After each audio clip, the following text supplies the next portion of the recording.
Reggie Carter was a patient man, he had to be. He spent his days managing a classroom full of middle schoolers in Lakeland, Florida, trying to make science exciting for kids who cared more about their phones than the periodic table. He had a system, a rhythm to his life, and he liked it that way. His home was his sanctuary. A modest but well-kept single-story brick house with a neatly trimmed lawn, a driveway just big enough for his car and the occasional visitor. It wasn't much, but it was his. A place where he could unwind, grade papers, and watch the game in peace. Until Blythe Vanderholt decided his driveway was hers. It started small. The first time Reggie saw her silver Lexus RX sitting in his driveway, he figured it was a mistake. Maybe she had guests over and they needed to shuffle cars around. No big deal, he let it go. But then it happened again and again. At first, Blythe always had a reason. She was just running inside for a second, or dropping something off.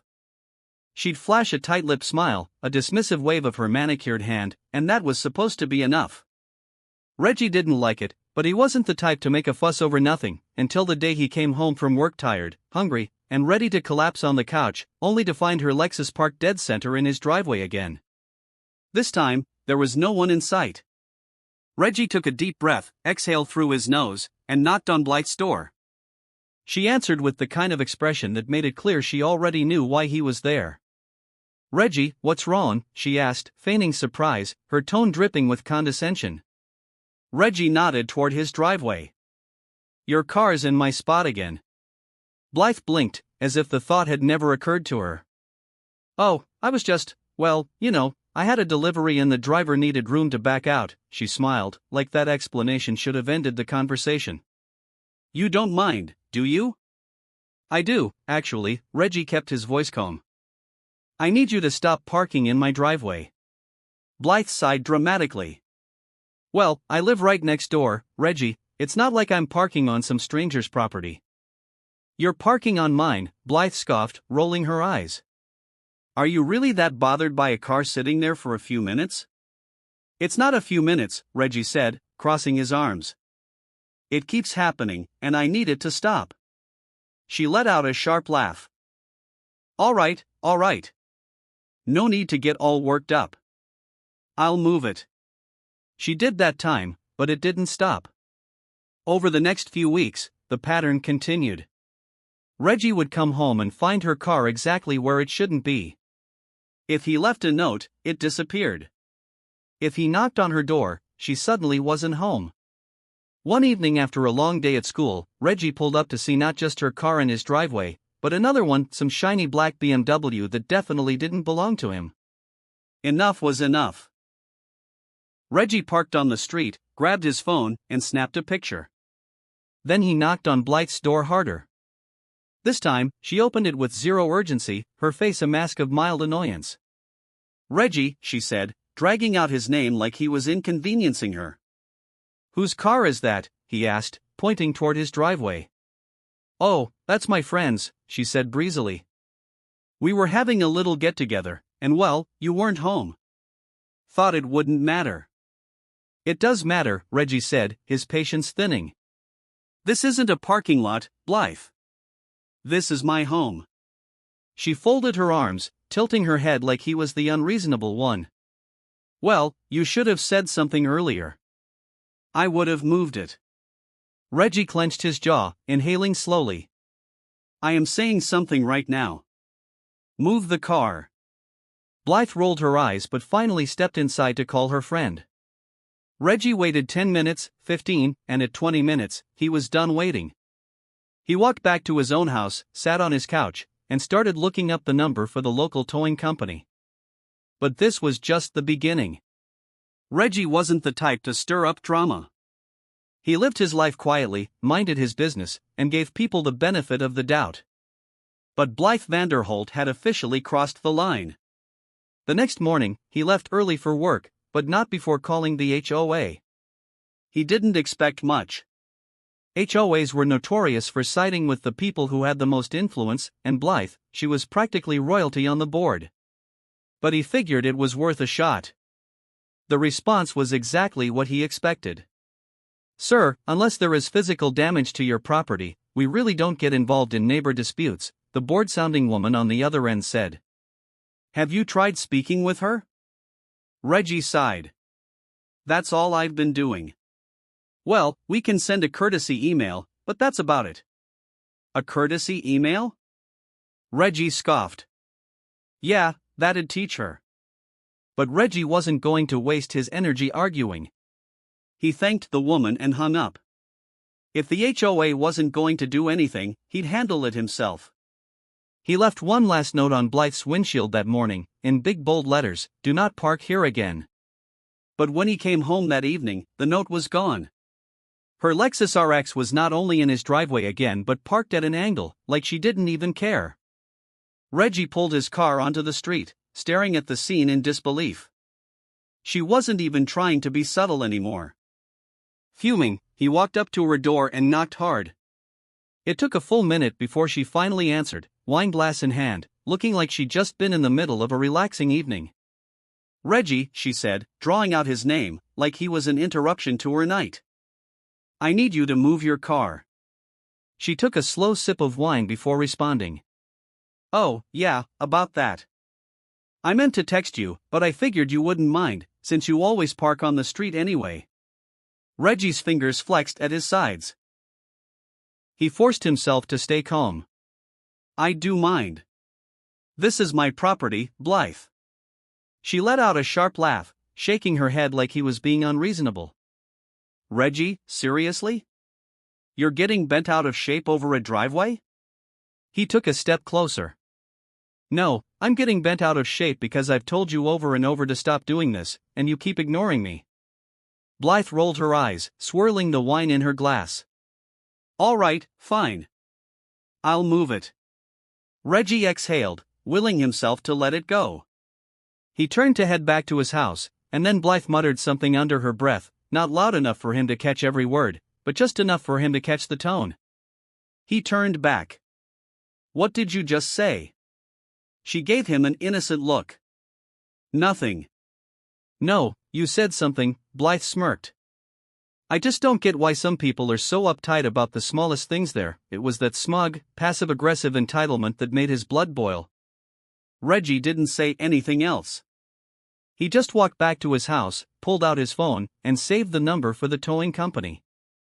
That night, as he sat on his couch grading papers, his mind kept replaying that conversation, the dismissiveness, the arrogance, the sheer audacity. She wasn't going to stop, and Reggie was done playing nice. But Blythe had no idea what was coming next. The next time Blythe parked in his driveway, Reggie didn't knock, he didn't leave a note, he didn't call. He called the tow truck instead. It was a Friday evening, and he had just pulled up after a long week at school. He was exhausted, but the sight of her Lexus RX sitting in his driveway, like it belonged there, gave him a second wind. This time, he didn't hesitate. He parked his own car down the street, dialed the towing company, and gave them one simple instruction: I need this car gone. The tow truck arrived in less than 20 minutes. It was almost poetic how quickly it happened. The driver hopped out, assessed the situation, and simply nodded. She's parked in your driveway? Yep, Reggie confirmed. Got proof of ownership? Reggie pulled out his property deed. He'd come prepared. All right, the driver said, let's hook her up. Within minutes, Blythe's luxury SUV was lifted off the ground, wheels locked in place. Reggie crossed his arms, watching with satisfaction as the truck pulled out of the driveway, her car disappearing down the street. He had no idea what kind of reaction to expect. Would she show up at his door screaming? Call the cops? Pretend like she had no idea what happened? Turns out, he didn't have to wait long to find out.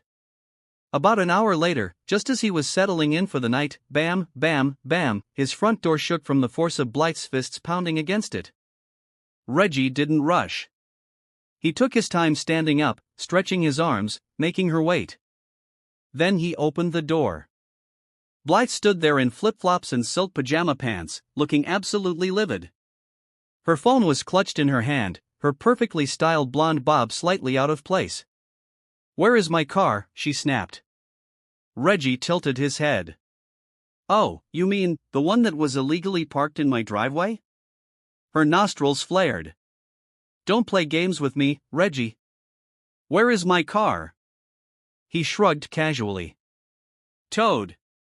She stared at him, mouth falling open in pure disbelief. You did what? She gasped. You heard me, Reggie said. You wouldn't stop parking in my driveway, so I had it removed. Simple as that. Blythe let out a sharp hysterical laugh. Oh, you are going to pay for this. Do you know who I am? I'm on the HOA board. I have connections. Reggie gave her a slow blink. Good for you. Your car's at Sunshine towing off Orange Blossom Trail. Have a good night, and with that, he shut the door. But Blythe wasn't done. She stood outside his house for a full 10 minutes, ranting and raving, switching between outrage and thinly veiled threats. She even tried calling the cops, but when the officers arrived, they barely gave her the time of day. You had her car towed from your own property, the officer asked. Yep, he confirmed, handing over his deed. The officer glanced at the document and then turned back to Blythe. Ma'am, he's within his rights. If you want your car back, you'll need to pay the impound fee. The way Blythe's face turned red, Reggie would have paid good money to frame that moment. But something told him this wasn't over, and he was right.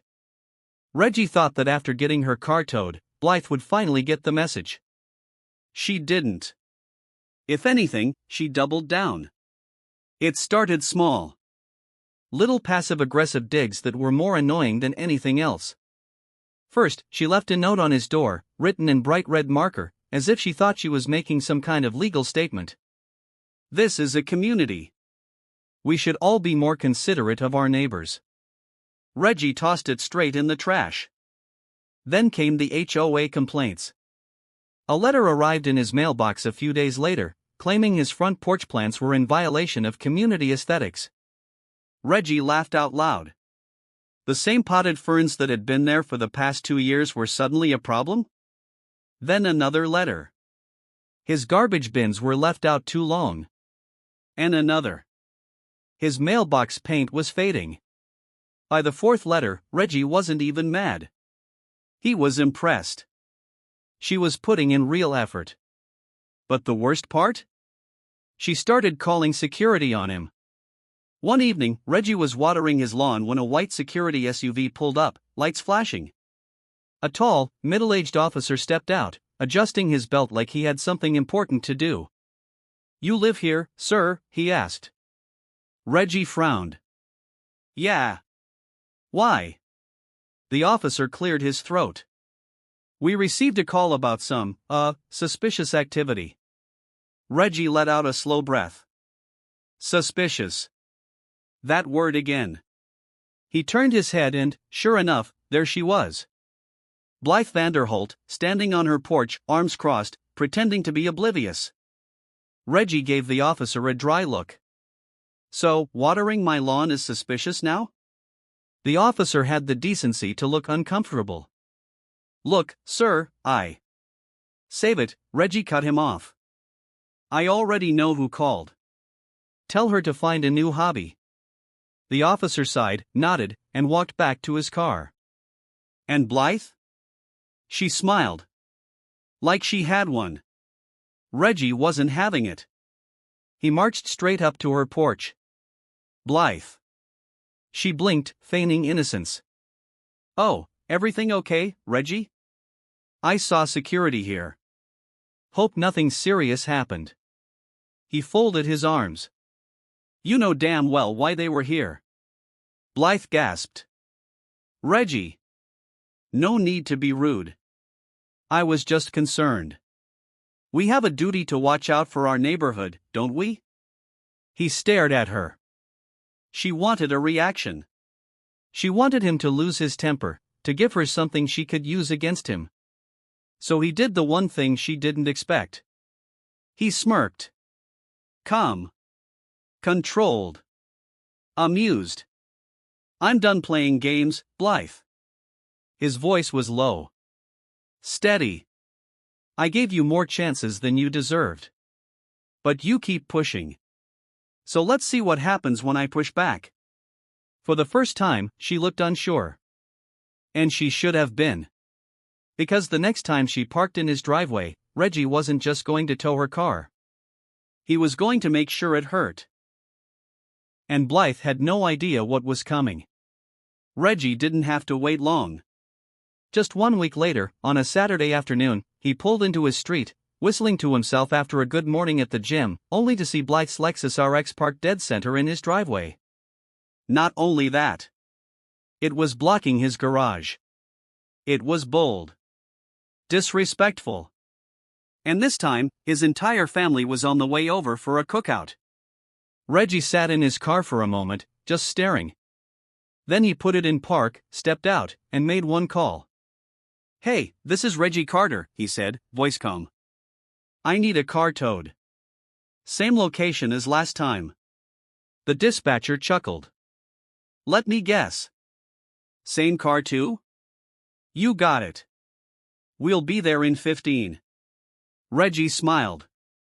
This time, Blythe was going to learn. He grabbed his folding chairs from the trunk and sat right on his porch, arms crossed, waiting. Minutes later, the tow truck rolled up. Fast. Efficient. These guys weren't playing around. The driver stepped out, adjusting his gloves. "We doing this again?" "Looks like it," Reggie said, gesturing to the car. The guy shook his head, smirking. Some people never learn. With zero hesitation, the driver hooked up Blythe's Lexus and started lifting it onto the truck. That's when she came storming out. Blythe screeched like she'd just caught someone robbing her house. "Stop. What are you doing?" Reggie leaned back in his chair, sipping from his water bottle like he had all the time in the world. The tow driver didn't even look at her. He was already strapping the wheels down. Blythe marched up to Reggie, eyes blazing. "You called the tow truck again?" He arched an eyebrow. "You parked in my driveway again." Her hands balled into fists. "I have guests over." There was no street parking. Reggie tilted his head. "Not my problem." She let out a frustrated growl. "You're being petty, Reggie. I told you I would have moved it." He sighed. "Casual. Relaxed. See, here's the thing, Blythe. You've told me that before. And yet, here we are." Her face turned a shade of red that bordered on medical emergency. "You don't understand what you're doing," she hissed. "I have connections. I can make things very difficult for you." Reggie laughed. Actually laughed. "Oh, Blythe," he said, shaking his head. "I don't think you understand what's happening here." He gestured toward the tow truck. "Your car? It's already gone." She whirled around. And sure enough, the Lexus was halfway down the street. She let out a piercing shriek. "You're going to regret this," she snapped. Reggie stood up, slowly dusting off his jeans.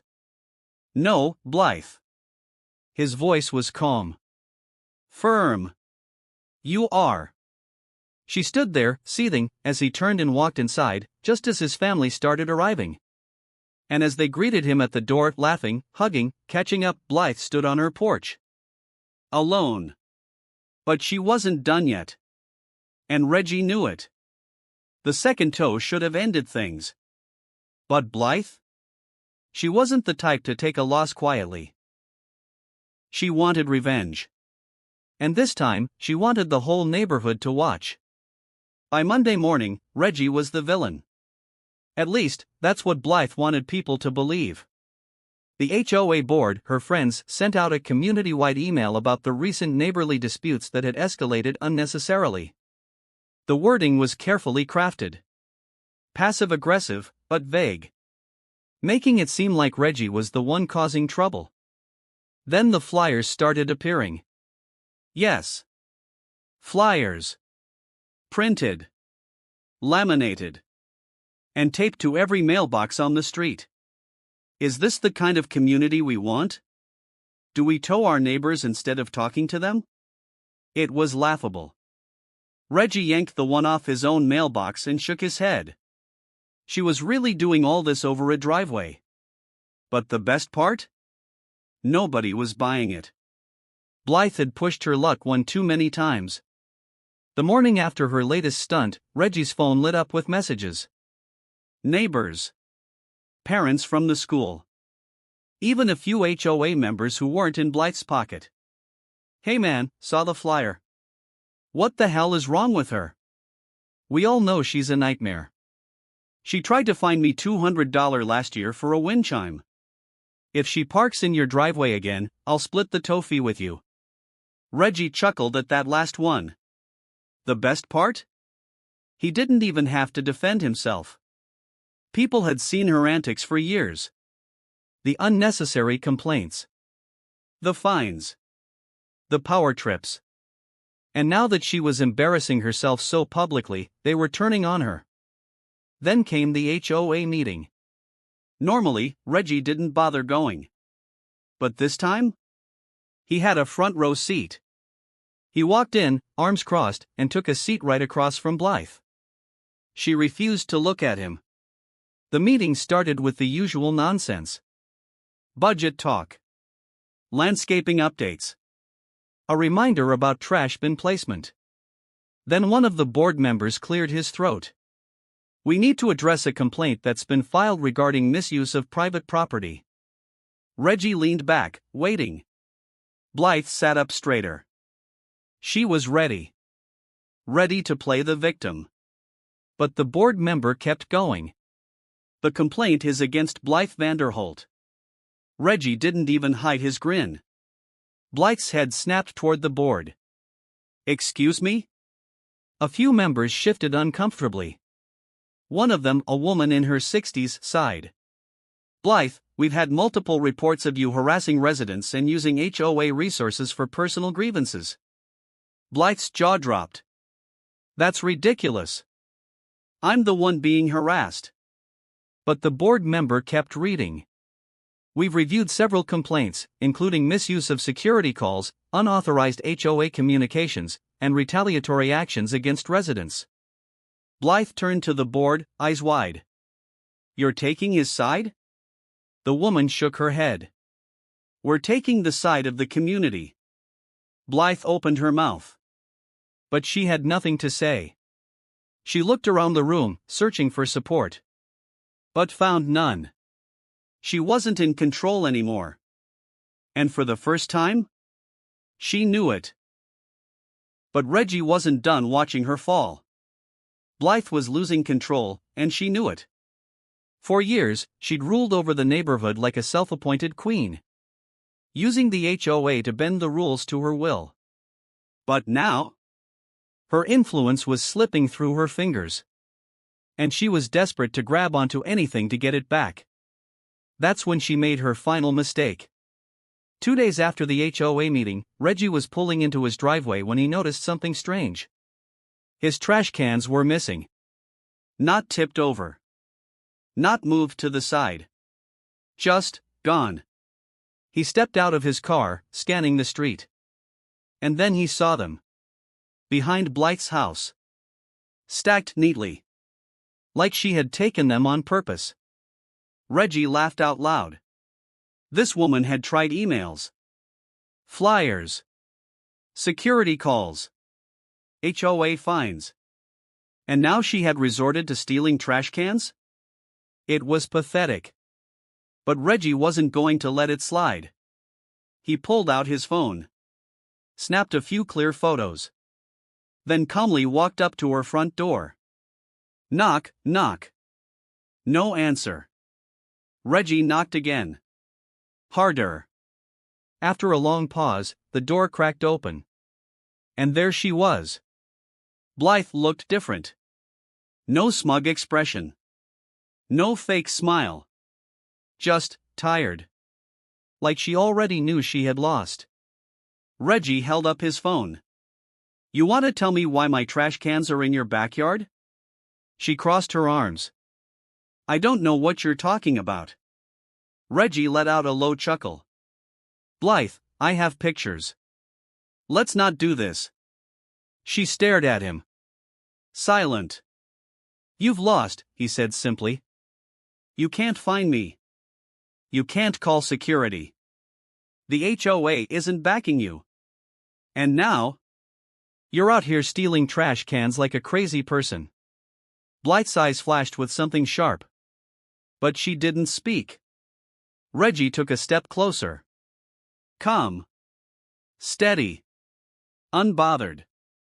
You spent months trying to make my life hell. But now? He gestured to her quiet, dark house. Seems like you're the one who's miserable. She swallowed hard. Her lips pressed together.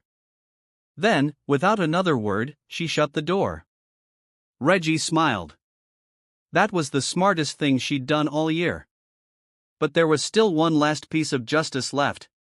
The next morning, Reggie filed an official complaint with the HOA. This time? Against Blythe. The evidence was stacked against her. Harassment reports from multiple neighbors. False security calls. Unauthorized HOA communications. And now, theft. By the end of the week, the board had no choice but to take action. Blythe Vanderholt was removed from the HOA board. Her power? Gone. Her control? Over. And the best part? She never parked in Reggie's driveway again. Because some people only learn when they have everything taken away. Blythe never spoke to Reggie again. Not a single word. No glares. No smug little smirks. No passive-aggressive complaints about his plants or his trash cans. She avoided him completely. And honestly, that was the best outcome he could have asked for. For the first time in months, Reggie could pull into his driveway without hesitation. No cars blocking his way. No notes left on his door. No ridiculous HOA fines. Just peace. But the neighborhood wasn't done talking. Blythe's downfall had become local legend. The woman who once ruled over the HOA with an iron fist had been kicked out of her own kingdom. People who had never spoken up before suddenly found their voices. She fined me $75 for leaving my bike on my porch once. She called security on my nephew because he was wearing a hoodie. I've lived here for 10 years, and I've never seen her actually help anyone. Reggie realized something. She had been a problem long before she came after him. He just happened to be the first one who fought back. And when he did, the whole community followed. But karma wasn't done with Blythe yet. A few months later, a for sale sign popped up in her yard. She was moving. Some said it was because she was embarrassed. Others whispered that she had too many enemies now to feel comfortable staying. Reggie didn't care why. When the moving trucks finally pulled away, he stepped onto his porch. Took a deep breath. And let it all sink in. The fight was over. And he had won. The lesson? Some people think they can push others around forever. They think they can get away with being selfish, manipulative, and downright cruel because no one has ever held them accountable. But eventually, they mess with the wrong person. And when that person stands up, the whole world watches them fall.